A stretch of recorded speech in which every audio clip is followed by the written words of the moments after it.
자, 친구들, 우리는 기묘한 이야기의 거의 마지막에 다다랐습니다. 5번째 시즌의 후반부가 이미 끝났으니 우리가 피날레에 어떻게 다가왔는지, 그리고 가장 중요하게는 과연 모든 것이 어떻게 끝날지에 대해 논의할 때가 되었습니다. 일부 이론들은 이미 쓰레기통으로 들어갔고 다른 것들은 객관적으로 맥락에 맞지 않지만 동시에 새로운 것들을 낳고 있습니다. 하지만 비평가들은 이미 경종을 울리고 있습니다. 마지막 시즌에서 덮어 형제가 모든 줄거리를 마무리할 시간이 부족할 것이라고 생각하면서 말이죠. 아시다시피 우리에게는 논의할 것이 많고 앞으로 몇 분 동안 바로 그 일을 할 것입니다. 우선 시청률부터 시작하죠. 시즌 전반부에 비해 약간 하락했습니다. 7번째 에피소드는 5번째 시즌에서 가장 낮은 평가를 받았습니다. 이는 당연히 우려를 낳습니다. 왜냐하면 전체 시즌의 피날레가 코앞이기 때문입니다. 게다가 하락세에 대해서는 비평가와 시청자의 의견이 일치합니다. 첫 4개의 에피소드는 소름돋는 윌의 마법 장면을 보여주기 위해 속도를 높였습니다. 새로운 3개의 에피소드는 거의 전부 대화로 이루어져 있습니다. 물론 이를 통해 많은 것이 설명됩니다.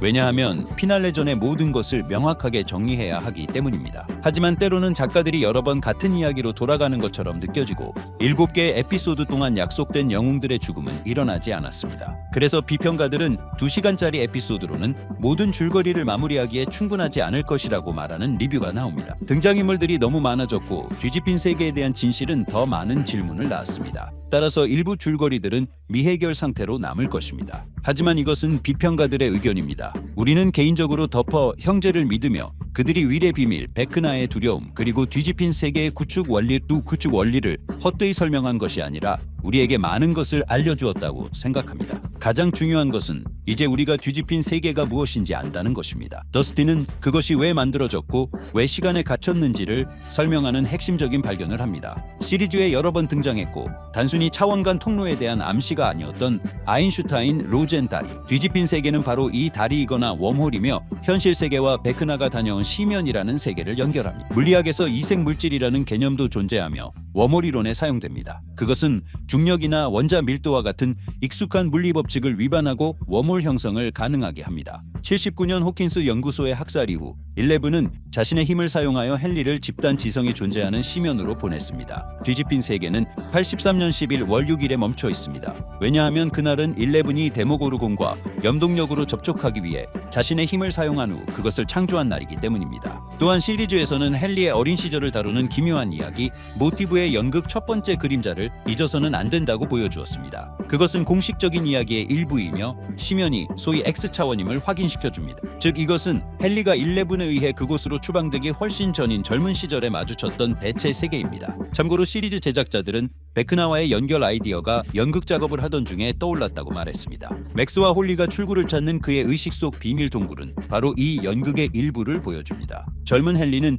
비밀 정부 실험에 사용되는 중요한 장비를 훔친 소련 스파이와 마주칩니다. 그것이 대체 차원과 관련이 있었다는 것은 어렵지 않게 짐작할 수 있으며 작가들이 헨리가 가방을 여는 방식에 우연히 초점을 맞춘 것이 아닙니다. 이 장치 때문에 그는 X차원에 들어가게 되었고 그 후 그의 인생은 영원히 바뀌었습니다. 시면에서 크릴은 처음으로 집단 지성과 마주치게 되는데 이는 그의 인격과 미래의 행동에 영향을 미쳤습니다. 이 사건은 그에게 염력을 발현시키고 브레너 박사의 관심을 끌게 하며 인디고 프로젝트의 창설로 이어집니다. 이처럼 연극과 이제는 시리즈가 헨리가 항상 악당이고 내성적인 아이가 아니었음을 보여줍니다. 그는 어린 시절에 충격적인 경험을 겪고 그것을 자신의 의식 속에 가둬둘 수 있었던 집단 지성의 영향력의 희생자입니다. 그래서 작가들은 윌이 자신의 가장 큰 두려움, 즉 가족과 친구들에게 이해받지 못하는 것에 대한 고백에 초점을 맞춥니다. 기묘한 이야기의 배경이 80년대라는 것을 상기시켜드리자면 그 당시 성별 다양성은 일반적이지 않았습니다.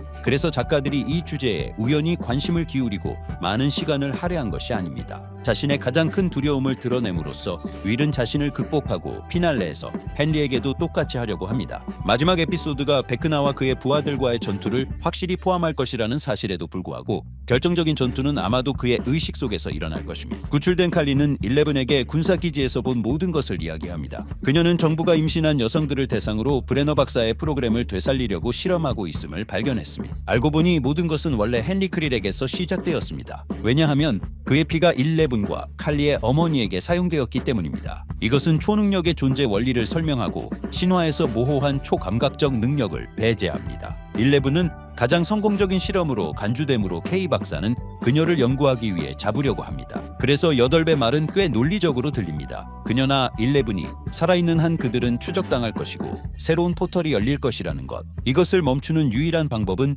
자신을 희생하는 것입니다. 게다가 힘을 잃는 것만으로는 충분하지 않을 것입니다. 왜냐하면 이것은 이미 11에게 일어났었고 그녀는 힘을 회복하는 데 도움을 받았기 때문입니다. 따라서 칼리가 모든 것을 끝내기 위해 둘 다 죽어야 한다는 말은 의미가 있습니다. 기묘한 이야기의 모든 역사는 11에게서 시작되었습니다. 그녀는 헨리를 심연으로 보냈고 다리를 만들고 데모고르곤이 위를 납치할 수 있게 한 문을 열었습니다. 그녀의 죽음이 분명히 비극적이겠지만 이야기의 전개 과정에 잘 들어맞습니다. 7번째 에피소드에서는 또한 영웅들의 일행이 스티브가 제안한 계획을 실행하기 위해 뒤집힌 세계로 들어가는 것을 봅니다. 그 후 그룹은 각 부분을 실행하기 위해 나뉘어야 합니다. 이론적으로 11, 칼리, 윌은 감각 차단 탱크를 사용하기 위해 호킨스 연구소로 갈 것입니다. 호퍼는 분명히 그들과 함께 할 것입니다. 왜냐하면 그는 결정적인 순간에 11을 8과 단둘이 두지 않을 것이기 때문입니다. 그리고 이색 물질을 파괴하기 위한 폭탄을 가지고 있는 것도 바로 그입니다. 다른 그룹은 세계가 통합되는 동안 심연에서 아이들을 구하기 위해